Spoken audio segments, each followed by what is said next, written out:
வழக்கு பதியப்படலாம், கைது செய்யப்படலாம் என்ற அடிப்படையில் கஸ்டடியில் வைக்கப்பட்டுள்ளது. அந்த விசாரணை முழுமையாக முடிந்தால்தான் அதுக்கான தீர்வு கிடைக்கும். இன்னொரு விஷயம் என்னன்னா, அங்க இருக்கக்கூடிய காவலர்கள் பாதுகாப்புக்காக இருந்தவர்கள்.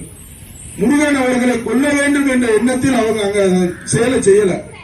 ஒரு விபத்து நடந்துருச்சு, அந்த விபத்து டிராபிக் ஏற்படுது, அங்க இருக்க மக்கள்கிட்ட ஒரு சலசலப்பு ஏற்படுது, 2 பேரும் சண்டை போட்டு இருக்காங்க.